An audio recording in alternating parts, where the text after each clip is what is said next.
Hi there, welcome to another fun educative program on the Springboard Hangouts with Comfort Okran. As you know, the Hangouts is an initiative of the Springboard Roadshow Foundation in partnership with the Ghana Grows program. Ghana Grows is an initiative of the MasterCard Foundation in partnership with the Springboard Roadshow Foundation. So you can see there's a lot of partnerships going on all over the place. We've had the opportunity to go to Tamale and nibble and sip and taste and see and feel and weave Tamale in a tapestry. And guess what? Today, we are on the Hangouts going to do a collage, a kaleidoscope of Tamale, the sights, the sounds, the music, the fun, the joy and laughter, and everything in between. Therefore, I want to know from you, in the series that we did, which one was your favorite? Just drop it down in the comments down there. We'll have some fun. But in order for us not to get too carried away, just let's sit down, take some snack, and just enjoy the sights, sounds, and scenes of Tamale like no other. We will be right back.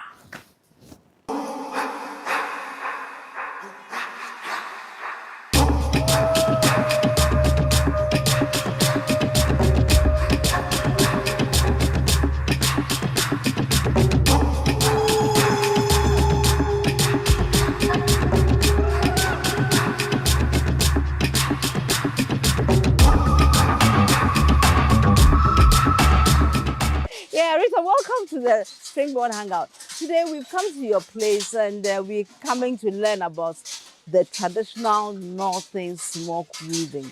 Tell me, how long have you been weaving here in Tamale? It's about 7 years. 7 years, since 2018. Yes. Wow. Did you have to, of course, you had to learn the process. How long did it take you to learn the process? 3 years. Or 4 years. It depends. It depends.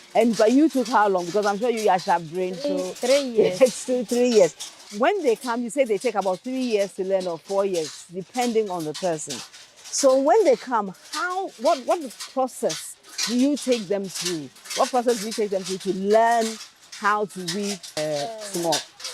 First, I just saw. I am Bangla Benwa Lobo. I Bangla big train, master Martino trainer, Benwa Lobo Nade. I Bangle. Onans and actually weapon. I bang weapon. Kana and Silke. Yeah, okay. Right. Okay. So how long do you think I would take if I was ready here to learn how to do this? 1 week. 1 week I can learn this. And then the warping, how long does it take usually? Just half a day. Half a day, okay. And then I come to this one. This is where the power is. This is what takes time. Okay. So today we'll go round and you teach me everything. Where do we normally get the materials from? Where do you get them? One lady at Happy Home. Okay. So I used to buy it at her place. Okay.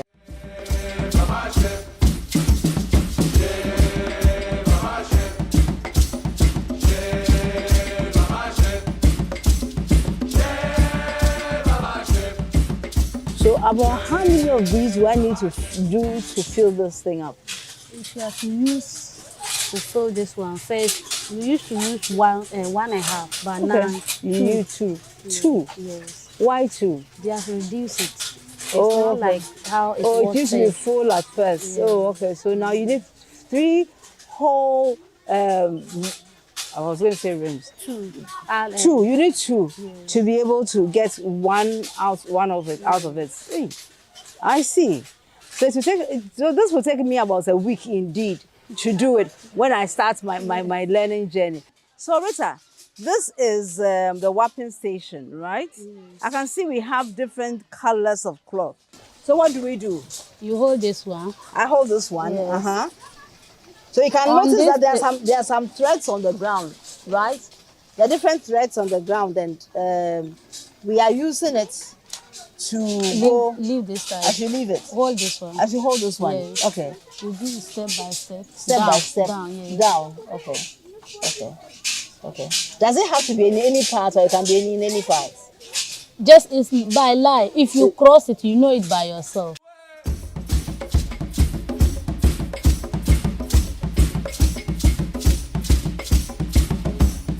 I'm now at the top. So what do I do next? You do the crossing. Crossing. Starting from down. Starting from down. Yes, put it on top. Put it on top. Yes, start it up. Okay. Then I come back. You come back again. I come back again. Okay. Sometimes you see the pure white one that they wear, and it's beautiful. So I said I wanted to get some. So they said, okay, today is no work, no pay, no work, no smoke.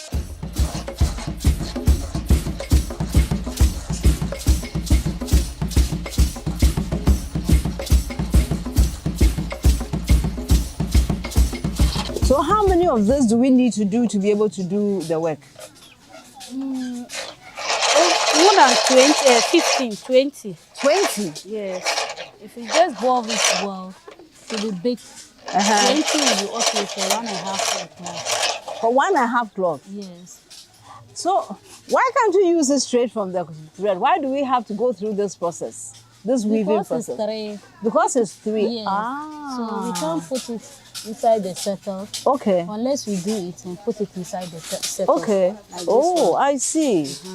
Rita, this thing requires a lot of coordination, honestly. Now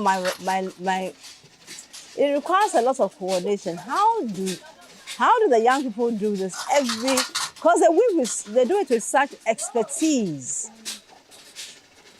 It depends on how they train them. Okay. So if you come as a newcomer, you cannot be doing fast as the way you do. That's how they learn it. Because the doing small, and then at the end of the year they learn how to do it. Because and I'm thinking that I'm doing as if I'm driving. So I take when I do one leg, where are you? When I do one leg, then I take it off, you know. That's because I'm driving. I'm used to driving, but this is not driving, comfort. Let's put the game on. Oh, yeah. What do you do now? I mean, having graduated, what do you do now? Okay, like since we graduated, we now start our own thing to do, like the weaving. Is that thing that we are doing now. Okay. So do you also, where do you sell your product? Where do you sell your weaves? To me, like it's now that I just graduated, so we are now weaving modern things unless we finish it before we do our thing. Oh, okay. After now that you have graduated, when would you think you will start teaching other people how to weave the material? Come on, buying your apprentice. Some of you have children, right? Some of you have children, okay. Will they let their children also learn the craft after them? Will they pass on what they have learned to their children? Like to me, if I have a child, I'll let her do it. You let her do it. Why? Because like if I don't have apprentice now and I teach her how to do it, if I just get up and go to somewhere, she can also do it. And even they because she's my child now, some child can also see her it will attract them to come inside my shop. So I'm right here with Shafao, and she actually made this cloth. How long did you use to make this cloth? 2 days. 2 days. And how did you feel when you completed this lovely? I'm happy. Very happy. Yes. And how do you feel that I am the one buying this one? I also feel happy. You also feel happy. Fantastic. So it's happiness all around. And when you see me in my gorgeous smock, know that I got it right here in Tamale.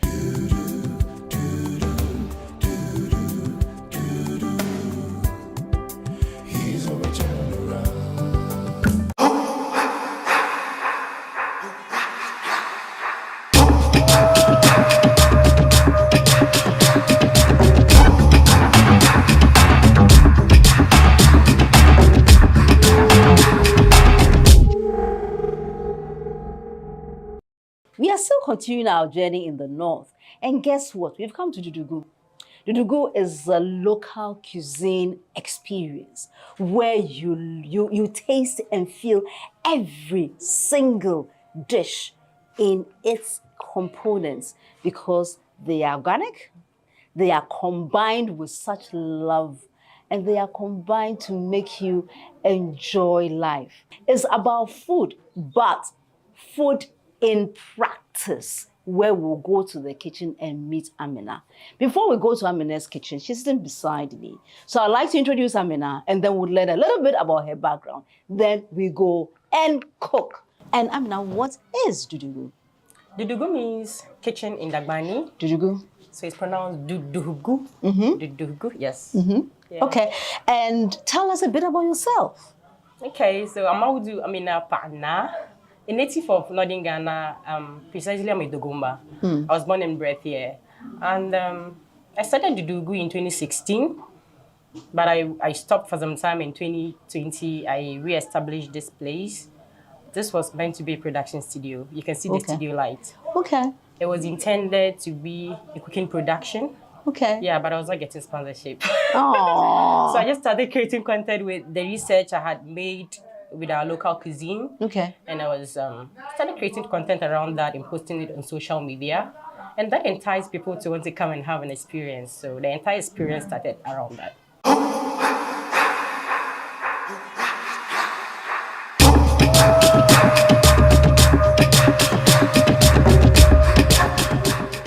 You talked about setting this up from 2022, and then people seeing you on Insta and then coming to visit you. In your estimation, how is your typical week like? So I can cook. I can have cooking experience 2 to 3 times a week. Okay. Yeah. Okay. And yeah, I don't go 2 weeks without having an experience. Yeah. So I think I'm going to stop talking and let's go through the experience. So what are we doing? How are we doing it? Where are we going? We are making millet tizet. That's the sorghum, the red millet. I love that. Yeah. Since our hands are already washed, we add the dough to the pot and mash it with water. Okay. Until it's like a paste. Okay. Then we put it on fire.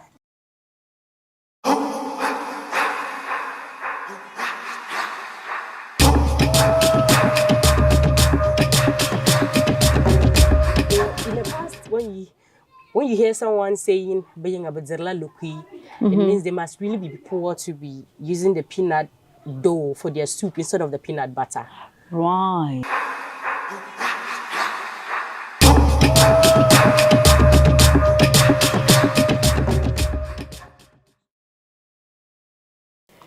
I like the way you've almost finished slicing the hibiscus leaves. But what are some of the benefits of the hibiscus leaves? Yeah. Hibiscus leaves, I think, yeah, it improves digestion. Okay.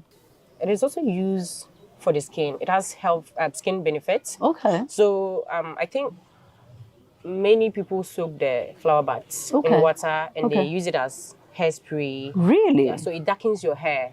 Oh. Yeah. And I've already mentioned that it improves digestion. Yeah. So good for the heart. Yes. Yeah. Okay. And many others. There are many other benefits, yeah, right? yeah. We should be eating more hibiscus leaves if you get my drift. Yeah. So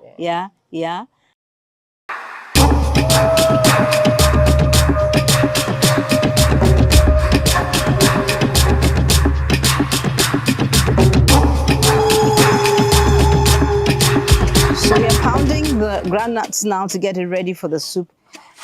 But Amina, tell me, when you started doing this, this is actually a business for you now, isn't it? Yes, it is.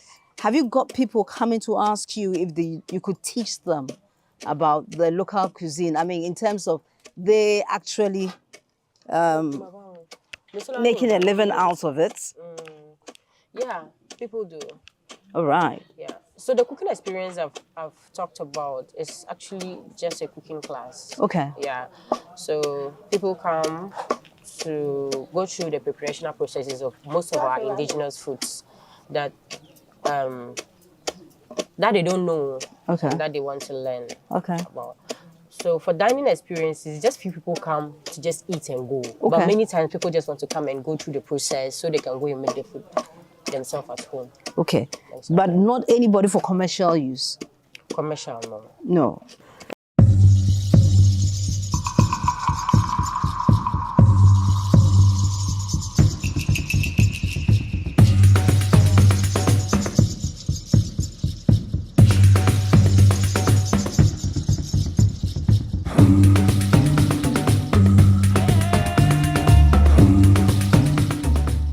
And it's been 100 years since I did this, so please forgive me if I don't get it right.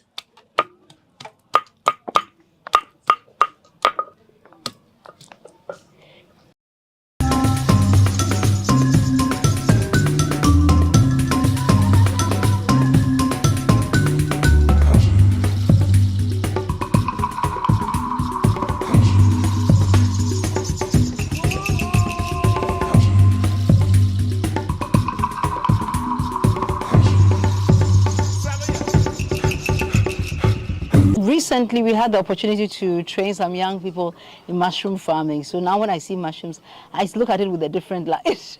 Oh, wow. Yeah. The same oyster mushroom? Yes, oyster mushrooms, yes. And so they are now growing it down in different parts of the country, in about 6 different parts of the country, actually. Okay. And they have their own mushroom farms that they are harvesting. I thought it was easy to grow. It is easy to grow. It's easy to grow, but it's not enough in the country. So presently, it's actually a good opportunity for those who are looking for jobs to go into.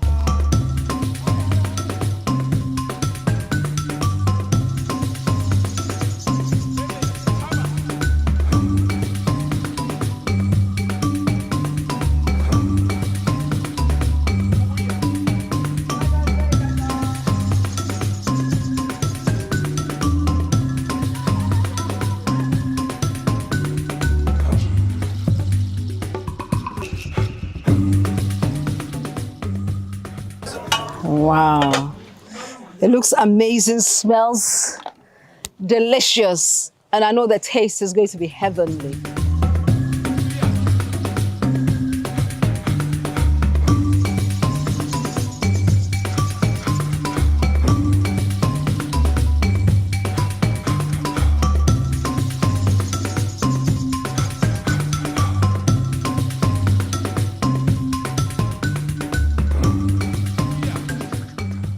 So here we are, and you can see I have my teaset, and then I have my soup, and honestly, it's very healthy because not only did we use rock salt, but we used the dawa, we used also mushroom as well as hibiscus leaves. Everything here says, hello, I am healthy. Why don't you eat me? And therefore, I'm inviting you. Why don't you come and eat with me? So in 5 years, where do you see yourself? In 5 years, I see myself having a Dudughu village. Yeah. Where I'll hold cooking retreats, herbal retreats, and all that. That's my dream.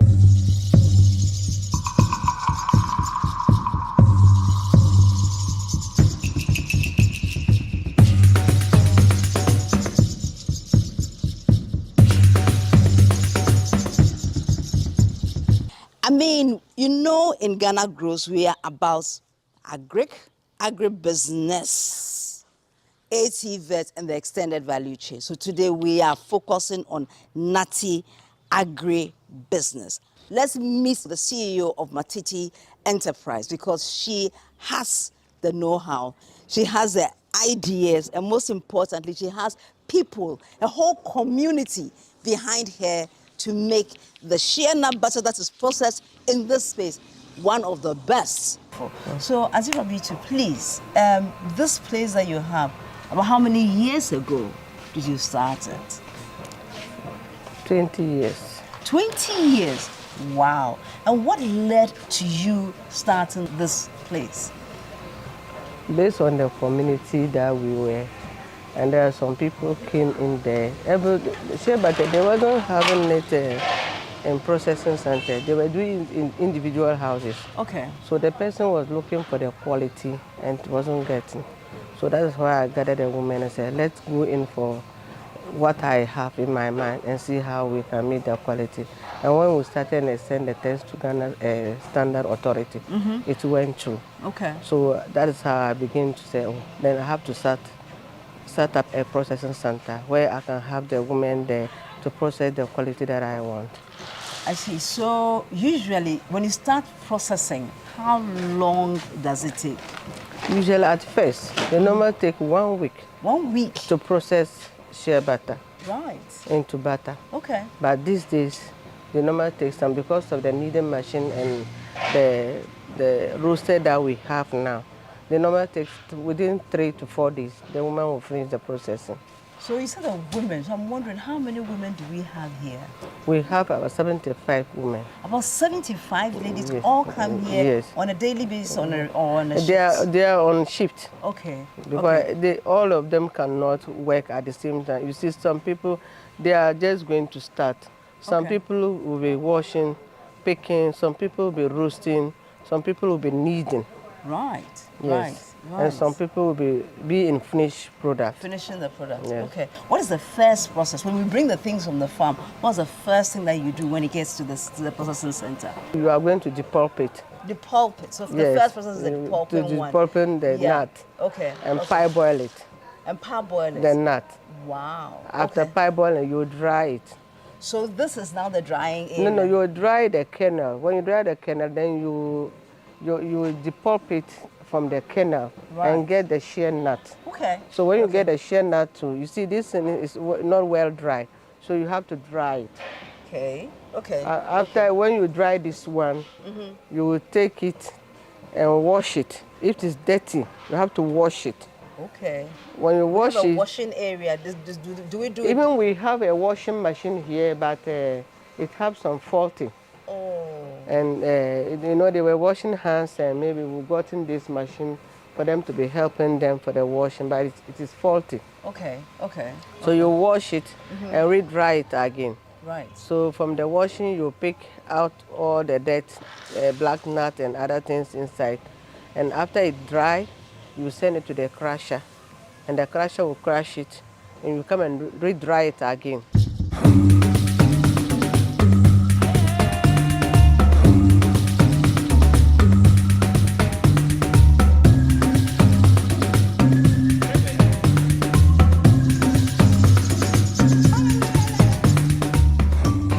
It's almost like you have some cake, some lovely yes. cake going on. Yes. I love it. I really, really love it. Wow, I love this. So you have 3 of these machines here. Yes. And it is all locally. And we even need more because when the work is going on well here, all the women, everybody have to knead. Okay. So, and when there is sun, it's normal slow. Okay. So they are wishing to have more of this so that it will help them fasten their work. Right, right. I'm sure as time goes on, as the profits are reinvested. Yeah, as well, inshallah, so that we'll have more. We We'll do have it more. gradually. Exactly. Yeah, yeah. Exactly. This is beautiful. The way we are seeing our future, we think maybe all those going to Kayayo for a future, if I have the strength, all the young girls in our community going to Kayayo, everybody have to be trained here and have access to business to start. But I don't have the facility. I even have a land that if they can build a training center for me, that is what I'm going to train. That's what I'm going to train young people to have the business knowledge, what they can do, and maybe so that their life will also change. And when you look at the shea butter processes, we are so many. We are more than 1,000. And those who are shipping the shea nut, they normally take all the shea nut and leave us.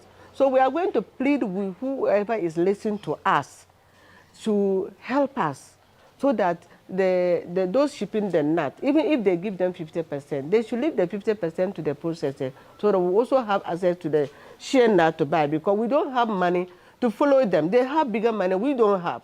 That is the reason why we were looking for funds to be able to stock the nut to the lean season, and we don't have. And if they take all the nut out, the woman can go 3 times market without getting the nut to buy. Wow. So we are pleading to even government to work on this issue for us, so that we also work 24 hours economy. Yes. I started doing shea butter pomade, shea butter for hair, shea butter for foot cream, shea butter for food, and shea butter for hair, body. And we have varieties, and we have shea butter cream. And so from shea butter, what else are we going to use the shea butter? Then we say, okay, we don't have soap here. What are we going to use? So I added the value to make black soap. We have varieties of black soap, that which one you will bath and your body will be very good for you. This one is helping the young girls. That's what I was saying. If they learn, those who come and learn this one, they are in business. They do their own business and they have their profit, and they stop going to Kayayo. So very soon, like I was saying, I want to build a training center to have the young girl to be trained here, to do our own product here, and even ship. All this and I'm talking about, this black soap is shipping. Full container. We are shipping it. It is not for only Ghana. It goes around all the countries. And the whites love it more than we here, because when you look at the bathing soap, this one is the best. Now we are the black soap area to see how black soap is made. And so I think Rabia to tell us, how do we do our black soap? To start up for black soap, at the olden days, our grandmothers were doing it, but they wasn't going looking for potash because they were using the grasses that are important around them. Okay. To burn it and remove the water and use for the black soap. Okay. And that's why we were using, washing our things and bathing. But these days, how can you get those grasses? Everything has finished. So the cocoa potash that we normally go, and they also use the pulp. When they harvest the cocoa and leave the pulp, they will burn the pulp and cook it. Right. And use it so that you will get this potash, the powder from the cocoa. So tell me, what's your background? Nanurugu NTC. Nanurugu NTC. What nursing training? What's your name? Abdulmajid Rafatu. Rafatu. Are you also in school? Yes. Right. What school are you in? Ghana. They said you have finished the secondary school. So what university would you be going to? Yes. To go and study what? Teaching. So having learned this, how to make black soap, when especially those of you, the two of you who are doing teaching, will you encourage students that come to you to learn skills, not just the academic work, but to have other skills to help support them in their future life? But I can see that learning more skills, handwork, it can make more impact on them. I agree totally.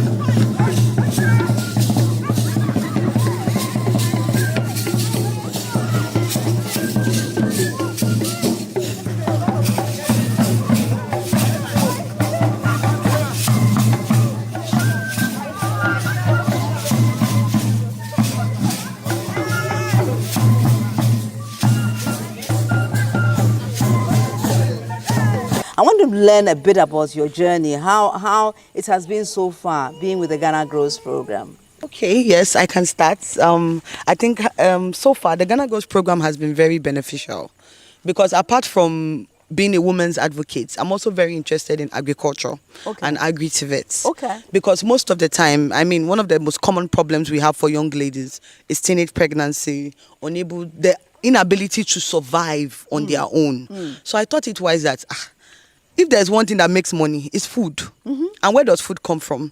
Agric.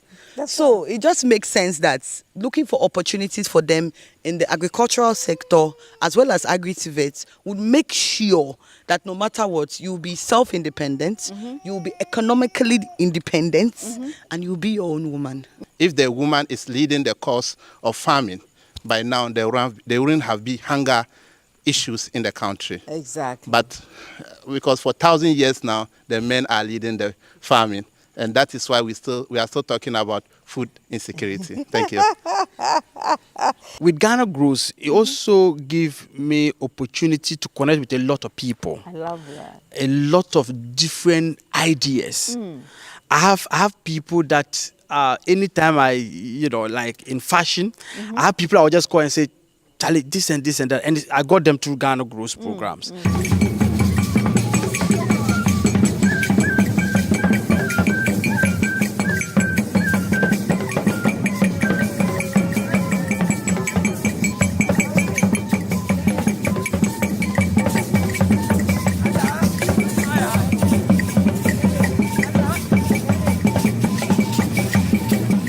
And just like that, we've come to the end of the Tamale series. I mean, I'm sure you were just enjoying the ride along the Tamale streets, tasting the teas, my personal favorite, and doing the bonfire night and enjoying the sweet, fresh smell of the shea nut as it came off the fire and so on and so forth. So I don't know if during when we're watching the program, your favorite moment from the previous one had changed. But if it did, why don't you write it down in the comments? And guess what? This is part of the Ghana Grows program that we have on the Springboard Roadshow Foundation. Therefore, you have not joined us yet.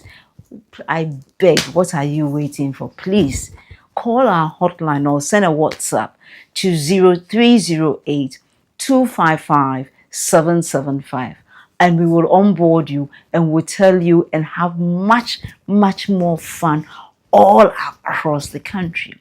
And therefore, until we come your way again with another exciting edition of the Springboard Hangout with Comfort Ukraine, know that you are loved. You are blessed. You are the most important person in the whole wide world. We love you. Bye.